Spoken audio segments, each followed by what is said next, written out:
बिस्मिल्लाहिर्रहमानिर्रहीम। अस्सलाम वालेकुम नाज़रीन, आप यूट्यूब चैनल देख रहे हैं। मैं इमरान खान हूँ। कुछ खबरें मेरे पास बड़ी इंपॉर्टेंट है, लेकिन पहले ज़रा राना सनाउल्लाह साहब का एक स्टेटमेंट है, उसके ऊपर आ जाते हैं। लिया में भी इमरान खान साहब ने बहुत बड़े जलसे से खिताब किया है। यानी अब उनके जलसों को देखें तो पता ही नहीं चलता कौन सा जलसा सबसे बड़ा है। जो जलसा उन्होंने भक्कर में किया लगता है वो सबसे बड़ा है। मुजफ्फरगढ़ वाले को देखें तो वहाँ पर लगता है, क्योंकि बहुत बड़ी तादाद में उनके जलसों में लोग आ रहे हैं और ऐसा लगता है कि मोमेंटम शिफ्ट हो चुका है बिल्कुल। और ख़ास तौर पे ईद के बाद जो जलसे उन्होंने किए हैं चार, इनमें तो लगता है कि बिल्कुल मोमेंटम शिफ्ट हो चुका है। और जो एक जनूबी पंजाब का तासुर था कि वहाँ पे एस्टेब्लिशमेंट के खड़े हुए बंदे इलेक्शन जीत जाते हैं, या वहाँ पे घोड़े इलेक्शन जीत जाते हैं, या वहाँ पे PMLN जो है वो एक जमात की हैसियत से कुछ असर रखती है, वो सारा तासुर ख़त्म हो गया है। अगर आप मुल्तान को देखें तो वहाँ पे बड़ी ज़बरदस्त कंपेन है। मोटरसाइकिलें मंगा के PMLN के दफ्तर के बाहर खड़ी की हुई हैं। और उस पर जो ट्वीट है वो मैं आपको बता देता हूँ। ट्वीट क्या कह रहा है, ये नया पाकिस्तान वालों ने किया है कि कहाँ है इलेक्शन कमीशन, सलमान नईम को हार का खौफ, सलमान नईम खुलेआम सरकारी खजाने से वोट को ख़रीदने की कोशिश कर रहा है, 20 वोट दो, एक मोटरसाइकिल ले लो। एक गरीब मुल्क जिसको IMF भी कर्जा नहीं दे रहा, जिस हुकूमत के पास जहर खाने के पैसे नहीं हैं, इस हुकूमत की शाह खर्चियाँ। ये लिखा है जी नया पाकिस्तान वालों ने।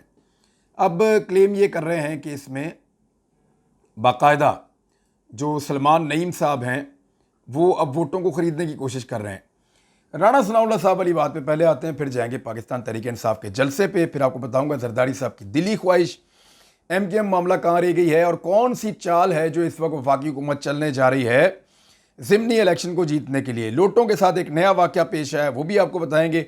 और मरियम नवाज़ ने पाकिस्तानियों के मुंह पर एक ज़ोरदार तमाचा मारा, कैसे मारा वो भी आपको इस वीलॉग में मैं बताऊंगा। सबसे पहले तो ये है कि राना सनाउल्लाह साहब ने कहा कि एक नाम नहाद सियासी जमात है और वो पागलपन के शिकार हैं। उनके लीडर की तरफ से सियासी नफरत, बुग़्ज़, फितना और फसाद पर मबनी मुहिम चलाई जा रही है। इसके पेश नज़र हिफाजती इक़दाम की खातिर तमाम पाकिस्तानियों को, ख़ास तौर पर नून लीग के लोगों से मैं मुखातिब हूँ। फिर राना सनाउल्लाह साहब लिखते हैं कि दौरान सफ़र, बाज़ार या किसी भी जगह आपका सामना इमरान खान के बावलों से हो जाए और वो आप पर गुर्राना या काटना शुरू कर दें, तो आप, यानी उनको कुत्ता कह के मुखातिब कर रहे हैं राना सनाउल्लाह साहब। गुर्राते और भौंकते तो या काटते तो कुत्ते ही हैं। तो उन्होंने कहा वो आप पर गुर्राना या काटना शुरू कर दें तो आप कानून को हाथ में लेने या उनसे उलझने की बजाय अपने मोबाइल फ़ोन से उनकी वीडियो बनाएं। ये एक हों या एक से ज़ायद हों, सबकी काबिल शनाख्त वीडियो बनाएं और उसे डायरेक्टर साइबर क्राइम FIA को अरसाल कर दें, व्हाट्सएप के ज़रिए भेज दें या सोशल मीडिया के ज़रिए FIA को टैग कर दें। भरपूर कार्रवाई, अंदराजे मुकदमा, गिरफ्तारी की जाएगी, हत्ता के शनाख्ती कार्ड और पासपोर्ट की ब्लॉकेज का अमल भी शुरू कर दिया जाएगा। और इसके बाद उन्होंने लिखा कि ताकि शहरियों के आईने पाकिस्तान के आर्टिकल 15 में दिए गए फ्रीडम ऑफ मूवमेंट के हक का तहफ़्फ़ुज़ यकीनी बनाया जा सके। ये राना सनाउल्लाह साहब ने कहा है। और उन्होंने कहा अगर इसके बावजूद भी आपसे ये लोग हाथापाई पे उतर आएँ तो अपने दिफा के कानूनी हक का इस्तेमाल आप करें। राना सनाउल्लाह साहब ने ये क्यों कहा? क्योंकि हर जगह पे PMLN के लोगों को या उनके लीडर्स को चोर चोर, डाकू डाकू के अल्फाज जो हैं वो सुनने पड़ रहे हैं। लोग गद्दार का भी कहते हैं, लोटा लोटा भी कहते हैं। अब इन अल्फाज को सुनने के बाद तकलीफ़ होती है PMLN के लोगों को, ख़ास तौर पे जो लीडर्स हैं उनको। एहसन इकबाल साहब को भी ये इस तरह की बातें उस वक्त मैकडोनल्ड में भीरा पे सुननी पड़ी जब उन्होंने ये कहा कि इमरान खान नवाज शरीफ की जूती के बराबर भी नहीं है। अपनी दफ़ा उन्होंने एक इंतहाई घटिया बदज़बानी पर मबनी बात की, लेकिन जब सुनने वाली ख़वातीन ने आगे से नवाज शरीफ के ख़िलाफ़ चोर चोर के नारे लगाए तो इस पर उन्होंने बाकायदा उनके ऊपर, इमरान खान साहब का भी क्लेम है, बहुत सारे और लोगों का क्लेम है कि एक दबाव बनाया और फिर उनको माफ़ी मांगने पर मजबूर किया गया। लेकिन बाद में असली वीडियो सामने आ गई और सारा पोल खुल गया। अब राणा साहब जिस आर्टिकल की बात कर रहे हैं, राणा सनाउल्लाह वज़ीर दाखिला, फ्रीडम ऑफ मूवमेंट, ये होती क्या है मैं इसके बारे में आपको बताता हूँ। लेकिन इससे पहले पूरी दुनिया में कहीं भी जितनी महज़्ज़ब दुनिया है, मुंह से बोलने पर कोई एतराज़ नहीं है। आप कुछ भी कहें, आपको लगता है वो आदमी चोर है, उसके ऊपर कोई एलिगेशन है, आप वो एलिगेशन दोहराएं, आप उसको जो कहना चाहते हैं आप कहें, लेकिन आप फिजिकल असॉल्ट नहीं कर सकते, आप उसके साथ लड़ाई नहीं कर सकते, उसका रास्ता ज़बरदस्ती आप रोक नहीं सकते, आप सिर्फ उसके साथ बात कर सकते हैं। नवाज शरीफ साहब के रास्ते में आए दिन लोग आते हैं और वो उनको चोर और डाकू और मुल्क का गद्दार कहकर बुलाते हैं। इसी तरह नवाज शरीफ साहब के बेटों के साथ भी यही होता है और उनके मुख्तलिफ रिश्तेदारों के साथ ऐसा बहुत कुछ बार बार होने की वीडियोस मौजूद हैं। यूरोप में जो लीडर्स जाते हैं उनके साथ अक्सर इस तरह के वाक़यात पेश आ जाते हैं। उन ममालिक के अंदर ये उसूल है कि वो वीडियो बनाते हैं और अपनी ज़बान से जो उनको लगता है फ्रीडम ऑफ स्पीच, क्योंकि वहाँ पे है आज़ादी इजहार राय है, तो वो अपनी राय का इजहार करते हैं उस लीडर या उस इंसान के बारे में, और ये वो अपने लीडर्स के बारे में भी करते हैं। लेकिन पाकिस्तान में एक कानून को जवाज़ बना के राना सनाउल्लाह कह रहे हैं कि मैं ना सिर्फ इनके खिलाफ कानूनी कार्रवाई करूँगा बल्कि इनके पासपोर्ट और इनके शनाख्ती कार्ड भी मैं सस्पेंड करवा दूँगा, ख़त्म करवा दूँगा। ना इनका पासपोर्ट इनके पास होगा, ना शनाख्ती कार्ड इनके पास होगा। यानी अगर कोई शख्स किसी आदमी को देखे, पॉलिटिकल आदमी को, और उसको उसके ऊपर कोई एतराज़ हो कि ये बंदा चोर है या इसने मुल्क को लूटा है, तो वो उसको मुंह के ऊपर ये नहीं कह सकता कि आपने मुल्क को लूटा है। ये हक सिर्फ लीडर्स को है कि वो जलसों में जाएं और जाकर एक दूसरे को चोर और डाकू कहें। देखें, ये पाकिस्तान में एक मुनाफकत चल रही है। पीपल्स पार्टी हमेशा ये कहती रही अपने कारकुनों को कि नवाज शरीफ चोर है, हमेशा बताते रहे उनके लोग। इसी तरह नवाज शरीफ अपने कारकुनों को हमेशा बताते रहे कि बेनज़ीर और आसिफ अली जरदारी चोर है। लेकिन जब लोगों को ये बात समझ आ गई तो अब एक तीसरी पॉलिटिकल पार्टी के कारकुन इनके मुंह के ऊपर जाकर इनको कहते हैं कि चोर हैं। अब आप तो खुद कहते थे कि आप ये दोनों चोर हैं, तो अगर आप खुद कहते थे चोर हैं तो पब्लिक कह रही है तो क्या फ़र्क पड़ता है? यानी खुद कहें तो सवाब होता है, पब्लिक करे तो गुनाह होता है। अब आर्टिकल 15 कहता क्या है? Every citizen shall have the right to remain in and subject to any reasonable restriction imposed by law in the public interest, enter and move freely throughout Pakistan and to reside and settle in any part therefore। ये कानून है, article 15 है पाकिस्तान का, freedom of movement. ये कहता क्या है ज़रा समझें। और राना सनाउल्लाह साहब ने इसकी क्या तशरीह निकाली है। कानूनदान वो हैं, वज़ीर कानून वो रहे हैं, वज़ीर दाखिला वो हैं, कानून की तशरीह जो है वो उनको पता नहीं है। हर शहरी को ये हक हासिल होगा कि वो अवामी मफाद में कानून की तरफ से लगाई गई किसी भी माकूल पाबंदी के ताबे, यानी अगर कानून ने मना किया है तो वो तो एक अलग बात है। यानी अगर किसी जगह पे गवर्नमेंट ने कह दिया कि इससे आगे आप फ्रीली मूव नहीं कर सकते, या ये एक हद है जो कानून ने लगाई हुई है, किसी के घर के अंदर ट्रेस पास नहीं कर सकते, हर जगह तो नहीं आप मूव कर सकते ना, प्राइवेट प्रॉपर्टी में नहीं घुस सकते, तो उसको कवानीन की पाबंदियाँ जो है उनको अलग करके उन्होंने कहा किसी भी माकूल पाबंदी के ताबे पूरे पाकिस्तान में आज़ादाना तौर पर दाखिल होने और नकलो हरकत करने और इसके किसी भी हिस्से में रहने और आबाद होने का हक रखता है। सादा, यानी अगर कोई ज़बरदस्ती किसी को जाते हुए रोक ले, हाथ से पकड़ ले या रुकावट डाल दे या उसको बांध ले, तो फिर तो आर्टिकल 15 हो गया वायलेट, फिर आप कार्रवाई कानूनी कर सकते हैं। लेकिन अगर एक शख्स सिर्फ आपको मुंह से कह रहा है और आपसे बहस कर रहा है या आपको कह रहा है कि आप चोर हैं, आपने डकैती की है, आपने इस मुल्क को लूटा है, आप मेरे सवालों का जवाब दीजिए, तो वो किसी किस्म का फ्रीडम ऑफ मूवमेंट के रास्ते में रुकावट नहीं डाल रहा। ये कानून बिल्कुल सिंपल है, सादा है। राना सनाउल्लाह साहब ने एक बड़क मारी है, लेकिन वो इससे कर कुछ नहीं सकेंगे, पॉसिबल नहीं है कि इससे कुछ किया जा सके।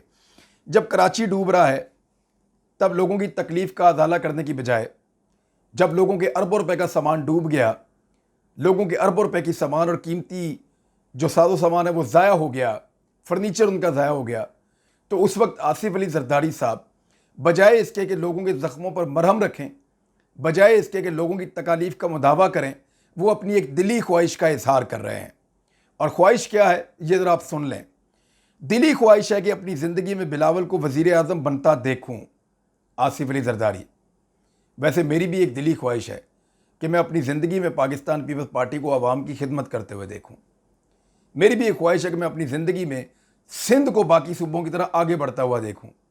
मेरी भी एक दिली ख्वाहिश है कि कराची में बारिश हो तो कराची के शहरियों को इस बात की फ़िक्र ना हो कि आज उनका कीमती सामान ज़ाया हो जाएगा और वो उस बारिश को एंजॉय करें।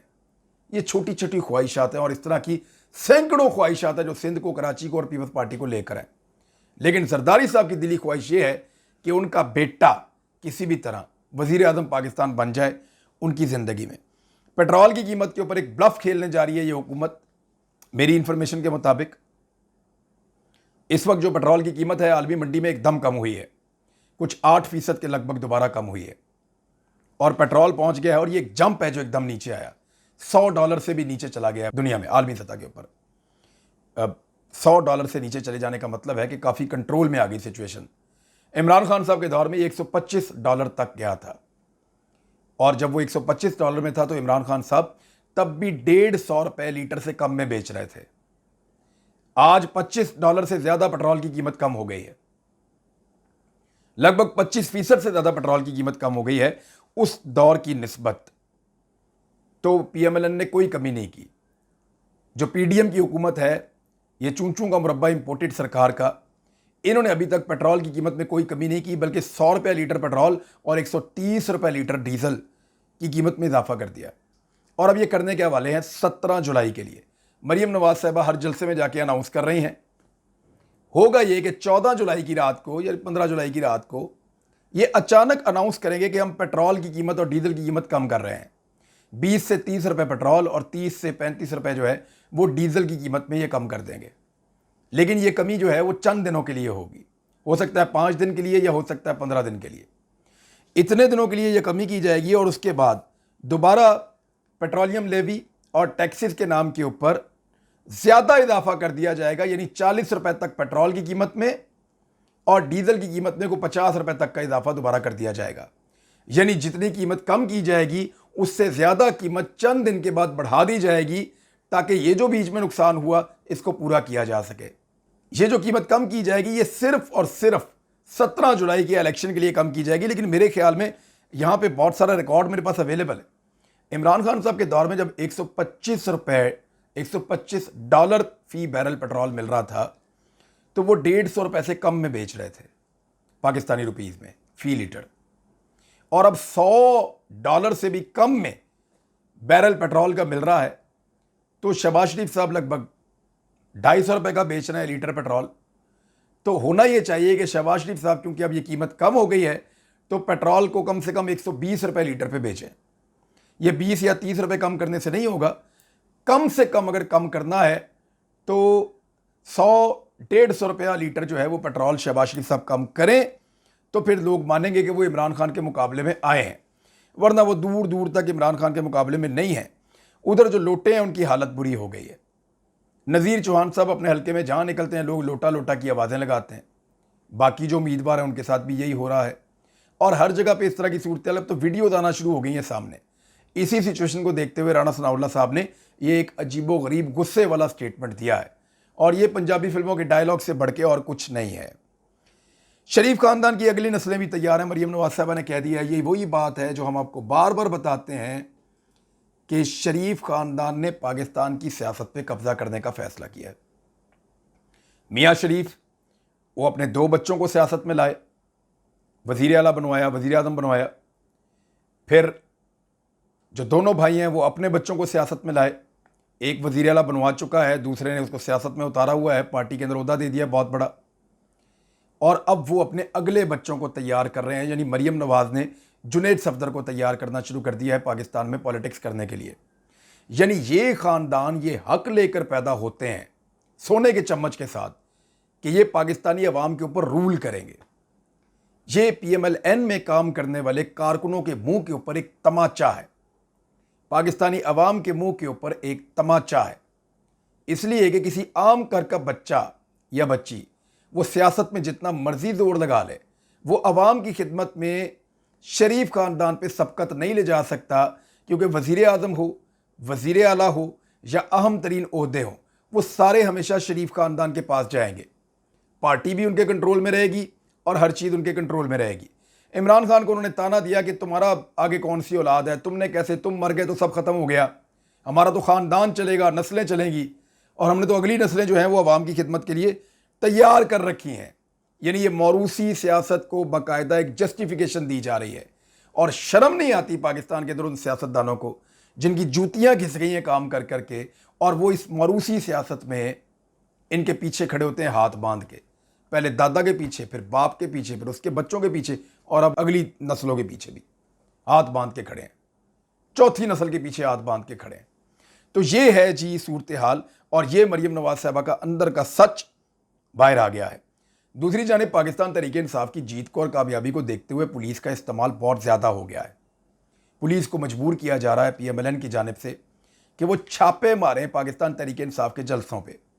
ऐसा ही एक छापा रात गए मारा गया है, जहां पे असद खोखर के मुकाबले में नवाज ऐवान नामी पाकिस्तान तहरीक इंसाफ का कारकुन अपनी कैंपेन कर रहा था, और वहां पे एक शादी हाल के अंदर जलसा हो रहा था। बहुत बड़ी तादाद में वहां पे पुलिस वाले पहुंच गए और उन्होंने खींचातानी की, ज़ोदोकोप किया और जलसे को या जलसे के सारे माहौल को तबाह कर दिया। दूसरी जानिब असद खोखर अपनी कैंपेन खुलकर चला रहे हैं। एक भी वाकया, कोई एक भी छोटा सा इंसिडेंट, कोई एक भी छोटी सी चीज़ किसी जगह पर भी नहीं हुई ऐसी जहां पे PMLN के कैंडिडेट को मुश्किल पेश आई हो। लेकिन पाकिस्तान तहरीक इंसाफ के कैंडिडेट्स को दीवार के साथ लगाया जा रहा है, उनके जलसे रोके जा रहे हैं, उनके इज्तिमात रोके जा रहे हैं, कॉर्नर मीटिंग रोकी जा रही हैं, लोगों को हरासा किया जा रहा है, लोगों को गिरफ्तार किया जा रहा है। तो ये सारी कार्रवाइयाँ डाली जा रही हैं पाकिस्तान तहरीक इंसाफ को हराने के लिए। लेकिन इसके बावजूद आज भी सूरत हाल PMLN के खिलाफ और PTI के बहुत ज़्यादा हक में है, और इमरान खान साहब का ये जो लिया वाला जलसा है, इसने भी एक रिकॉर्ड कायम कर दिया। इतनी बड़ी तादाद में लोग थे कि हर तरफ ऐसे सर ही सर नजर आ रहे थे। तो ये फैसला हो चुका है सिर्फ धांधली की बुनियाद पर, ताकतवर लोगों को इस्तेमाल करते हुए। वो साबिक वज़ीर-ए-आज़म इमरान खान किसी मिस्टर एक्स का नाम ले रहे थे, अब मिस्टर वाई का नाम भी ले रहे हैं कि ये लोग धांधली कर रहे हैं। तो ये जो धांधली है, इसके ज़रिए से हालात बेहतर नहीं होंगे, मज़ीद ख़राब होंगे। लोग ज़्यादा गुस्सा करेंगे, लोग ज़्यादा रिएक्शन देंगे, और धांधली करने वालों, करवाने वालों, सहूलतकारों को भी, तमाम लोगों को इसका नतीजा भुगतना पड़ेगा, और उन सब के ऊपर कीचड़ उछलेगा। तो नाज़रीन, अब तक के लिए इतने ही। अपना ख्याल रखिएगा, अपने इस चैनल का भी। अल्लाह हाफ़िज़।